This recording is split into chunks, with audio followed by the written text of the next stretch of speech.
जनाब, जिस तरह से मैंने इंट्रो में बताया था कि आज 21 रमज़ान है, तारीख़ी लिहाज से बहुत इम्पॉर्टेंट दिन है क्योंकि आज बाबुल इल्म शेर खुदा यानी कि हज़रत अली रज़ी अल्लाह अन्हो का यौम शहादत है।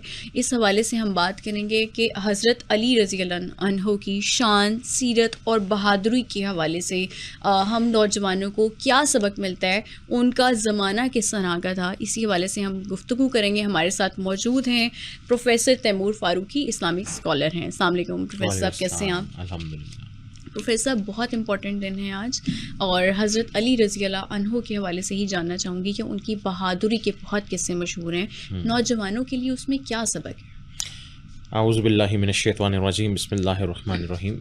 जैसा कि आपने बड़ी खूबसूरत तमहीद कायम की और तमहीद में आपने ये बताया कि तारीख़ी एतबार से बड़ा ही एक हिस्टोरिकल डे है। बिल्कुल। और इसमें हज़रत अली करमल्लाहु वजहुल करीम की शहादत का ये दिन है। हज़रत अली के हवाले से जो आपने पूछा कि आपकी बहादुरी, आपकी शुजाअत, आपकी काबिलियत, तो मैं इसको इस जुमले में समेटूंगा कि ये सब निस्बतें, ये सब इज़्ज़तें और ये सब रिफ़तें, अर्जुमंदियाँ आपको इस वजह से मिली थी कि आपकी तरबियत रिसालत माब सल्लल्लाहु अलैहि वसल्लम ने की थी। आप ये देखें कि बचपन से ही हुज़ूर सल्लल्लाहु अलैहि वसल्लम के साथ आपने वक्त गुजारा और रिवायात में आता है कि हज़रत अबू तालिब के दौर के अंदर जब बच्चों की तकसीम का हवाला हुआ, मामला हुआ, तो रिसालत माब सल्लल्लाहु अलैहि वसल्लम ने हज़रत अली को अपने ज़िम्मे ले लिया। ठीक है। और फिर मामला ये होता कि आप सल्लल्लाहु अलैहि वसल्लम, हज़रत अली भी छोटे थे, एक रिवायत के मुताबिक 3 साल के थे, 5 साल के थे, ये 2 रिवायतें मिलती हैं। ठीक है। उस दौर से लेकर रिसालत माब सल्लल्लाहु अलैहि वसल्लम के विसाले मुबारक तक, ठीक है, हज़रत अली आपके साथ रहे। तो किसी ने आपसे पूछा था कि अली आप सलूनी सलूनी का दावा करते हैं, हाँ। आप कहते हैं कि मुझसे जो चाहे पूछ लो, तो ये आपको इज़्ज़तें कहाँ से मिली हैं, या आपको मुकाम कहाँ से मिला है? तो आपने फरमाया था कि मैंने रसूलुल्लाह के पसीने की खुशबुएं सूंघी हैं, अल्लाह ने मुझे ये मुकाम अता फरमा दिया। तो मीन्स कि उनकी बहादुरी, उनकी ब्रेवरी, उनकी शुजाअत, तो ये सब आप सल्लल्लाहु अलैहि वसल्लम की अता करदा थी। यही वजह थी कि तारीख़ में आज भी उनको ला फता इल्ला अली, ला सैफ इल्ला जुल्फ़िकार के नाम से पुकारा जाता है कि अली जैसा कोई जवान नहीं है और जुल्फ़िकार जैसी कोई तलवार नहीं है। तैमूर साहब, हज़रत अली रज़ी अल्लाह अन्हो को शेर खुदा, बाबुल इल्म क्यों लक़ब दिए गए, वजूहात क्या थी, उनके कोई किस्से अगर आप बताएं हमारे ऑडियंस को? इसमें सबसे पहली बात ये, अगर हम बात करें शेर खुदा का, हाँ। तो आपके सिर्फ एक लक़ब नहीं है, बिल्कुल मुतअद्दिद, मैं कहता हूँ कि सैकड़ों अलक़ाबात हैं आपके। करमल्लाहु वजहुल करीम, असदुल्लाह, और अगर नाम को हम देखें अली और दूसरा अगर देखें हैदर, तो इस हवाले से आपका मामला ये था कि जंगे मैदान के अंदर, हाँ। मैदान जंग के अंदर जब भी आप उतरते थे तो रिसालत माब सल्लल्लाहु अलैहि वसल्लम की इजाज़त के तलबगार होते थे। मतलब अगर हम बदर में देखें तो बदर के अंदर भी सबसे ज्यादा जो कुफार शहीद किए, हज़रत हाँ। अली ने शहीद किए। अच्छा, अगर हम ओहद के अंदर देखें, हाँ। खैबर के अंदर देखें, और बाज़ औक़ात ऐसा भी हुआ कि जब मुखालिफिन में लोगों ने आवाज़ें बुलंद की, हाँ। कि कौन है जो अपनी माँ को जो उनसे उससे बेटा जुदा करना चाहता है, अपनी बीवी को जो उनसे वो बेवा करना चाहता है, हाँ। और रिसालत माब सल्लल्लाहु अलैहि वसल्लम की बारगाह में जब गुस्ताखियाँ कुफार ने की, वो अंतर हो, मरहब हो, वो अमर इब्न अब्द वुद हो, हाँ। तो रिसालत माब सल्लल्लाहु अलैहि वसल्लम कहते थे कि आज कौन है जो इनकी बातों का जवाब देगा?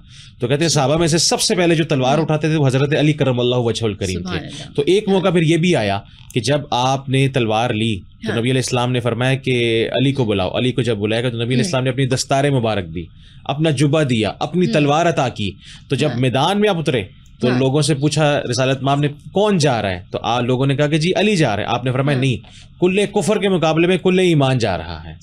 तो ये वो आपकी अजमतें थी कि आपको असदुल्लाह का लक़ब भी दिया गया, अल्लाह का शेर भी कहा गया, और आप हैदर कर्रार भी हैं, आप करमल्लाहु वजहुल करीम भी हैं। ठीक है, ये उनकी बहादुरी का किस्सा। हज़रत अली रज़ी अल्लाह अन्हो का दौरे खिलाफत कैसा था, उसमें हमारे लिए क्या रहनुमाई है? उन्होंने उस सोसाइटी में, उस टाइम की जो सोसाइटी है उसमें क्या क्या पॉलिसीज़ बनाई थी लोगों के लिए? देखें, अगर इसमें हम सबसे पहली बात देखने वाली है कि खिलाफत राशिदा का जो दौर है वो 30 साला दौर पर मुहित है, ठीक है, जिसमें से हज़रत अबू बकर सिद्दीक से लेकर हज़रत इमाम हसन अल मुज्तबा तक का ये दौर माना जाता है। हज़रत अली का खिलाफत का दौरानिया मुख्तसर था और ये इतने सालों पर मुहित नहीं था जितना बाकी खुलफाए राशिदीन, हज़रत उस्मान, हज़रत उमर का था। 4.5 साल की खिलाफत का दौरानिया था। ठीक है। अब यहाँ पर जो सबसे बड़ा एक चैलेंजिंग सिचुएशन थी, उनको चैलेंजेस फेस करना पड़े, वो खारजी कुव्वतों का बहुत ज़्यादा इन्फ्लुएंस होना था कि वो इतना इन्फ्लुएंस उनका बन चुका था कि वो चाहते थे कि हम इस्लाम का कला कमा करें, ठीक है, और इस्लामिक वैल्यूज़ को डिमोलिश करें।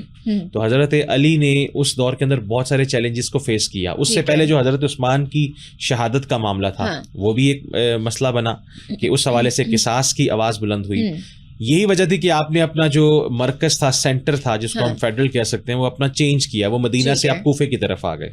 ठीक है। तो उस हवाले से आपने वहाँ पर अपना एक निज़ाम कायम किया, आपने मुख्तलिफ इलाकों में गवर्नर्स को अपॉइंट किया, उनकी तरबियत की, और आपकी ताकीद ये होती थी कि आपने जो भी फैसला करना है वो कुरान और सुन्नत के मुताबिक करना है। लेकिन आपको मैं ये भी बताऊं कि आज चूंकि उनकी शहादत का दिन है, तो अनफॉर्चुनेटली ये जो खारजियत का मामला था आपके दौर के अंदर, यही वो एक वजह बनी आपकी शहादत की कि उन लोगों ने, आप देखें कि नहरवान की जंग होती है और दीगर जंगों के अंदर आप पार्टिसिपेट करते हैं, तो मकसद सिर्फ ये था कि अली को हटा दिया जाए, और उस दौर के अंदर आपको अब्यूज़ भी किया जाता रहा। अच्छा। मेंबरों पर अब्यूज़ किया जाता रहा। ठीक है। उसकी वजह एक जेलसी भी थी कि हज़रत अली का रसूलुल्लाह इस्लाम से कराबतदारी बड़ी मजबूत थी। ठीक है। तो ये बहुत सारे चैलेंजेस थे जो आपने अपने दौरे खिलाफत में, एग्जैक्टली, न सिर्फ दामाद थे, नबी इस्लाम ने फरमाया कि अंता मिन्नी बिमंज़िलति रासी मिनल हारून, कि तुम जिस तरह हारून के साथ जो है वो उनके दोस्त थे, खलीफा थे, तुम मेरे साथ हो। मूसा के साथ हारून होते थे, मोहम्मद के साथ अली है, लेकिन अली याद रखना कि मेरे बाद कोई नबी नहीं आ सकता है। तो ये मुकाम था। फिर आपका सल्लल्लाहु अलैहि वसल्लम का ये फरमाया, या अली अंता मिन्नी, तुम मुझसे हो, लहमु का लहमी, दम्मु का दम्मी, जिस्मु का जिस्मी, तुम मेरा खून हो। ठीक है, तुम्हारा खून मेरा खून है, तुम्हारा जिस्म मेरा जिस्म है। अब ये कलिमात रिसालत सल्लल्लाहु अलैहि वसल्लम के किसी और के लिए नहीं थे। बिल्कुल। तो उस दौर के खारजियों के ज़हनों में ये सवालात भी उभरते थे कि ये मुकाम क्यों दिया जाता है। तो यही एक वजह बनी थी। आखिर जाके हम डिस्कस भी करेंगे आपकी शहादत के हवाले से कि वो क्या एक, मेरा अगला सवाल भी यही होगा कि हज़रत अली रज़ी अल्लाह अन्हु की शहादत का वाक़ये के बारे में कुछ बताएं। कब, क्यों और कैसे पेश आया, क्या वजह? रमज़ानुल मुबारक का महीना और 40 हिजरी का ये वाक़या कि जब शहादत का ये सूरज तुलू हुआ, और हज़रत अली के हवाले से एक बात अर्ज़ में करूँ कि एक दफ़ा ना आप बड़े शदीद बीमार हो गए, तो रिसालत सल्लल्लाहु अलैहि वसल्लम आपकी इयादत के लिए आए। तो आपने अर्ज़ की, या रसूलल्लाह, मुझे लगता है कि मैं अब दुनिया से जाने लगा हूँ। इसका मतलब हज़रत अली रज़ी अल्लाह अन्हु को पता था? पता था, एग्जैक्टली पता था। या रसूलल्लाह, मुझे जो है ना वो आसार महसूस हो रहे हैं कि मैं दुनिया से जाने लगा हूँ। अब जो आपने बात पूछी, पता था, वो भी मैं बताता हूँ कैसे। तो आका अलैहि इस्लाम ने फरमाया, नबी अलैहि इस्लाम ने फरमाया कि नहीं अली, जब तक तुम्हारी दाढ़ी खून में नहीं रंग जाती तब तक तुम दुनिया से नहीं जाओगे। अच्छा। नबी अलैहि इस्लाम की बिशारत थी।